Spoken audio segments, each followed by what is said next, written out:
نحمده ونصلي على رسوله الكريم أما بعد فأعوذ بالله من الشيطان الرجيم بسم الله الرحمن الرحيم وكنتم أزواجا ثلاثة فأصحاب الميمنة ما أصحاب الميمنة وأصحاب المشأمة ما أصحاب المشأمة والسابقون السابقون أولئك المقربون في جنات النعيم ثلة من الأولين وقليل من الآخرين صدق اللہ العظیم۔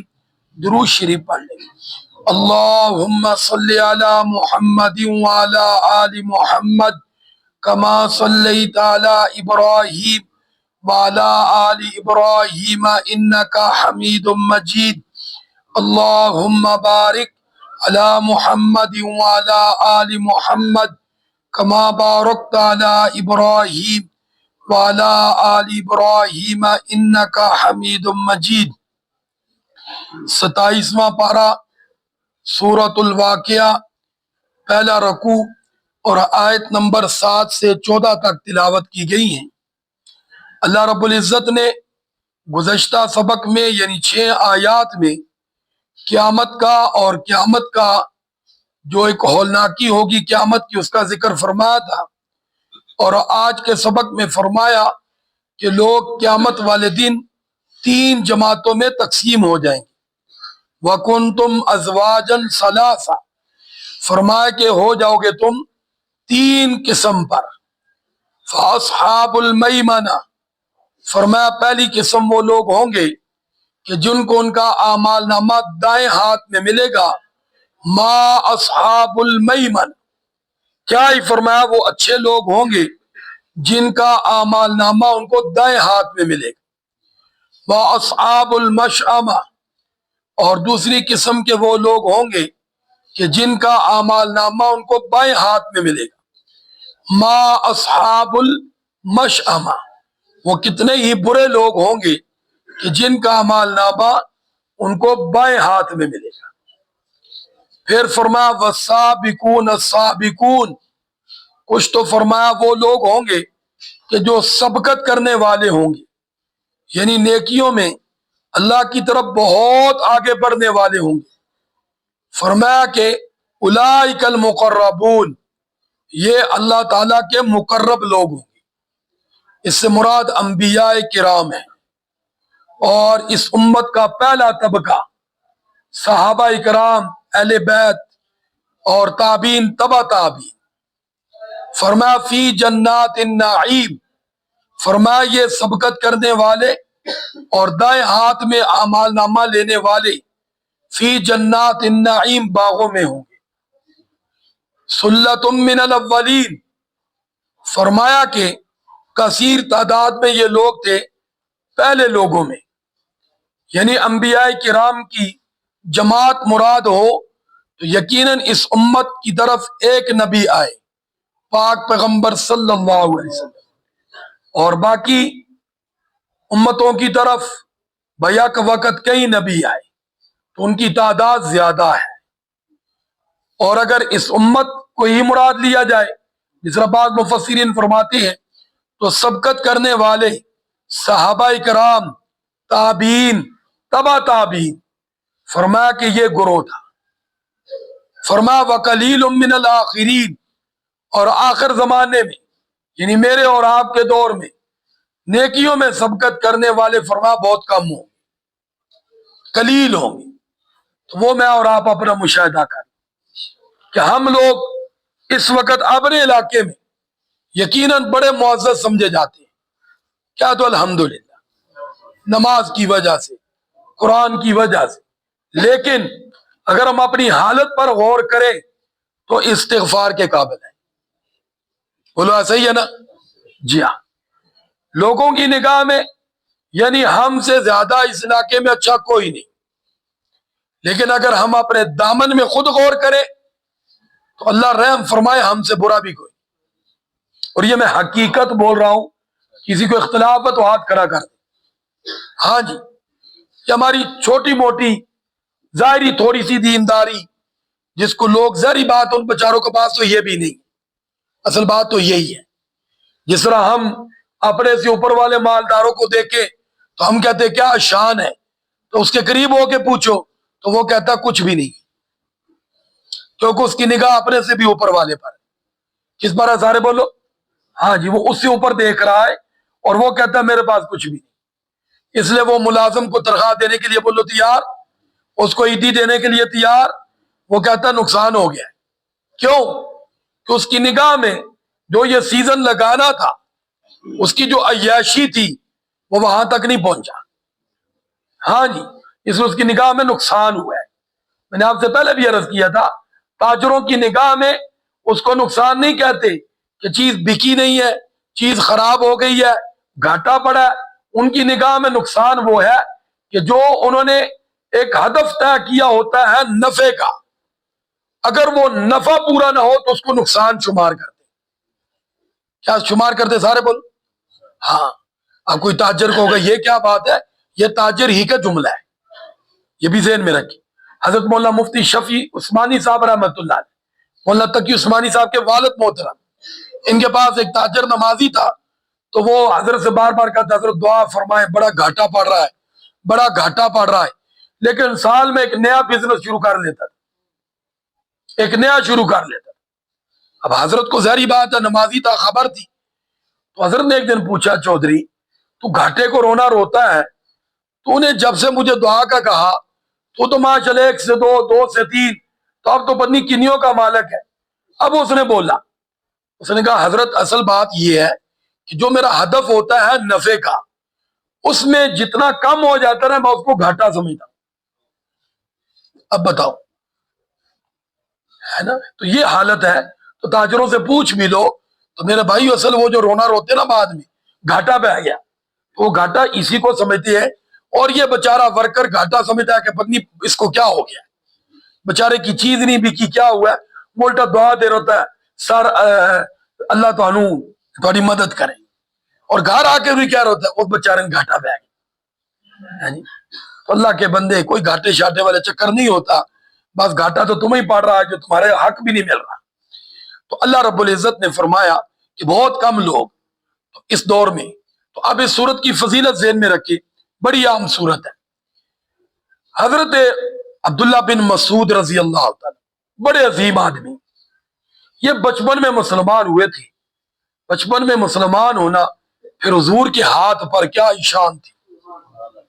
واقعہ ان کا یہ ہے کہ بکریاں چراتے تھے کسی کی، یعنی غریب گھرانے کے بچے تھے، اجرت پر بکریاں چراتے تھے۔ تو ایک مرتبہ سیدنا صدیق اکبر رضی اللہ تعالیٰ پیارے آقا صلی اللہ علیہ وسلم کے ساتھ تھے، تو باہر نکلے، یہ مینا مزدلفہ یہ علاقہ عموماً، ہاں جی جن لوگوں نے دیکھا بھی ہوگا کھلا میدان ہے، الحمدللہ میں نے دیکھا ہے، تو وہاں پیارے آقا صلی اللہ علیہ وسلم کے ساتھ ابو بکر بھی تھے، گرمی کا موسم تھا تو پیاس لگی، تو اب یہ بکریاں چرا رہے تھے، تو ان سے کہا گیا کہ ایک بکری کا دودھ اگر ہم نکال لیں پی لیں، تو اب دیکھو بچے تھے لیکن اس دور کے لوگ بڑے بڑے دیانتدار بھی تھے، کہنے لگے کہ بھائی آپ مسافر لوگ لگتے ہو، کیونکہ جان پہچان نہیں تھی، تو یہ بکریاں میری نہیں، یہ کسی کی ہیں، تو مجھے اجازت نہیں ہے کہ میں کسی کو دودھ دے دوں۔ پیارے آقا صلی اللہ علیہ وسلم نے فرمایا ٹھیک ہے، اگر آپ کی دیانتداری بھی برقرار رہے اور ہمارا کام بھی ہو جائے تو کیسا ہے؟ پوچھا کیسے ہوگا؟ ظاہری بات اس نے کہا یہ دو چیزیں جمع کیسے ہوں؟ تو پیارے آقا صلی اللہ علیہ وسلم فرمایا جو بکری دودھ دینے والی نہیں، جس کو ہم عموماً پٹ کہتے لے لی، تو اگر اس سے ہم دودھ لے لیں، اللہ ہمیں پلا دے، تو کہنے لگے یہ تو بڑی اچھی بات ہے، کیونکہ ایسے کبھی ہوتا نہیں ہے۔ ان کے لیے تعجب کی بات بھی تھی، یہ دودھ کیسے نکالیں گے؟ تو بہرحال صدیق اکبر رضی اللہ تعالیٰ ایک لے کر آئے پیارے آقا صلی اللہ علیہ وسلم کی خدمت میں، حضور صلی اللہ علیہ وسلم نے شفقت کا ہاتھ رکھا، اور اس کی اتنی تھنیاں تھیں، ہاں جی لیلی کی کتنی ہوتی ہیں، تو جب حضور نے ہاتھ لگایا تو ماشاءاللہ پوری مٹھی میں آ گئی۔ اب یہ حضور کا معجزہ تھا، کیا بولو بھائی، معجزہ اسی کو کہتے ہیں جو عقل سے ماورا ہو. اب کوئی بے وقوف کہ یہ کیسے ہوا، یہ تیرے سے نہیں ہوا، یہ حضور کے ہاتھ سے اور اللہ نے کیا ہے، اس لیے تو یہاں کیسے کو سے چھوڑ دے. ہاں جی، تو کہ کیسے ہوا، تو یہ اللہ نے کیا ہے اور اللہ قادر ہے. تو بہرحال اب حضور صلی اللہ علیہ وسلم نے دودھ نکالا، صدیق اکبر نے نکالا، حضور کو بھی پلایا. پہلے کہا حضور نے ان کو پلاؤ، حضور کی عادت مبارکہ تھی کہ سب سے پہلے دوسروں. عبداللہ بن مسعود نے پیا تو دودھ تو پہلے بھی بکری کا مل ہی جاتا تھا، لیکن اس کی تو شان ہی کچھ اور تھی، بڑا لذیذ. اور بہرحال پھر صدیق اکبر نے، آپ صلی اللہ علیہ وسلم نے، تو بہرحال آپ صلی اللہ علیہ وسلم چلے گئے. اب عبداللہ بن مسعود فرماتے میں سارا یہی سوچتا رہا،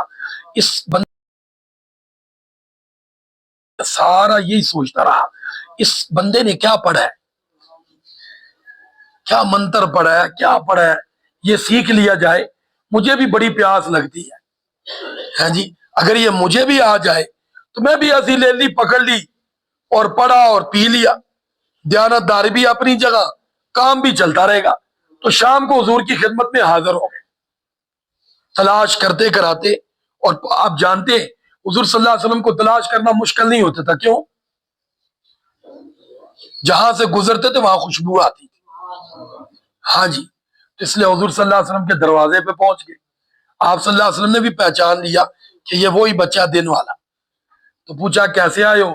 کہا آپ بھائی وہ مجھے بھی نا وہ سکھا دیں، آپ نے کیا پڑھا تھا، تاکہ میں بھی اس کو یاد کر کے میں بھی دن کو جب کام پڑے تو اپنا کام چلا لیا کروں، کیونکہ ورنہ سارا دن پیاسا رہتا ہوں اور میں دودھ نہیں نکالتا کیونکہ مجھے اجازت نہیں مالک کی طرف سے. پیارے آقا صلی اللہ علیہ وسلم بہت خوش ہو گئے کہ بڑا دیانتدار بچہ ہے. اس لیے آپ صلی اللہ علیہ وسلم نے شفقت کا ہاتھ پھیرا. جب شفقت کا ہاتھ پھیرا تو دل کی دنیا ہی بدل گئی. ہاں جی، اب یہ حضور صلی اللہ علیہ وسلم کے پاس ہی رہنے لگ گئے.